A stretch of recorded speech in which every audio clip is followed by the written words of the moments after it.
Le 11e actif beauté, donc il va s'agir de la vitamine E qui va illuminer votre peau. Donc c'est un antioxydant qui va stimuler la production de collagène, aider à l'élasticité de la peau, atténuer les taches brunes, combattre les radicaux libres.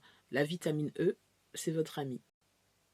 Dans la famille des acides, nous allons retrouver le PHA qui est le polyhydroxyacide. Donc c'est un cousin du BHA, l'acide bêta-hydroxylé, un cousin de l'AHA, donc l'acide alpha-hydroxylé.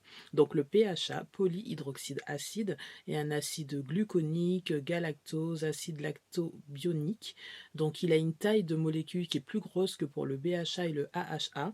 Donc il va être pour les peaux très sensibles parce que les molécules sont grosses, donc elles ne vont pas pénétrer en profondeur, contrairement au AHA qui pénètre beaucoup, au BHA qui pénètre moyennement. Donc on va utiliser le PHA pour, comme je vous ai dit, les peaux sensibles parce que c'est un acide doux. Donc il réduit les rides, réduit les taches, lisse le grain de la peau, il hydrate, c'est un antioxydant, il apaise de la peau. Il est vraiment conseillé contre la sécheresse cutanée et les rosacées. Donc il est quand même moins efficace que le AHA et le BHA, il est non irritant. Donc moins efficace parce que les molécules pardon, sont plus grosses. Le 13e actif sur ma liste est l'huile de moringa qui va protéger la peau, réparer la peau contre les dégâts de la pollution, c'est un anti-âge, donc ça va raviver l'éclat naturel de la peau, combattre l'acné, combattre les taches brunes, nettoyer, rajeunir et nourrir.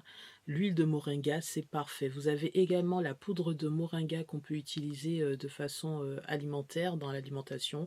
Donc vous avez les deux, le moringa c'est quand même un ingrédient magique.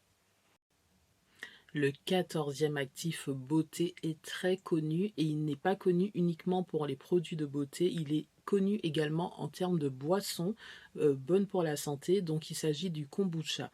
Je ne sais pas si ça se prononce comme ça, mais en tout cas, c'est comme ça que je le lis. Le kombucha qui est plutôt une cible contre les taches, en fait, vous allez principalement l'utiliser contre les taches.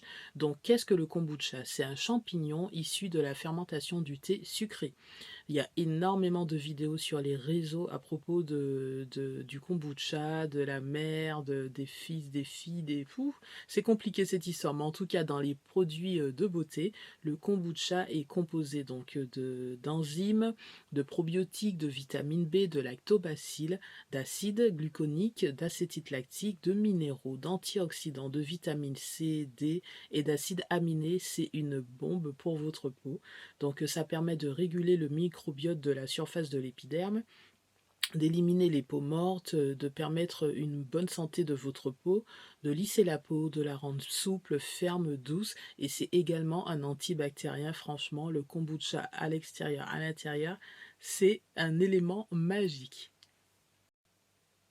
Le 15e actif, c'est le bakuchiel qui est un cibleur de rides et un anti-âge parfait.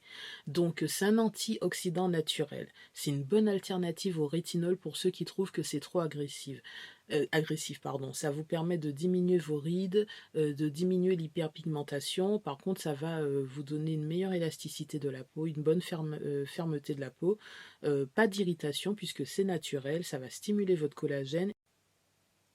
Donc le bakuchiel ne vous empêche pas de vous exposer au soleil. Si vous utilisez donc cet actif dans vos produits, ça ne vous empêche pas de vous exposer au soleil, contrairement aux AHA, BHA et PHA, qui eux sont quand même des actifs qui vont sensibiliser votre peau et donc vous ne pouvez pas normalement vous exposer au soleil sans mettre une protection solaire si vous utilisez les acides de fruits, alors que le bakuchiel ne vous empêche pas du tout de vous exposer au soleil.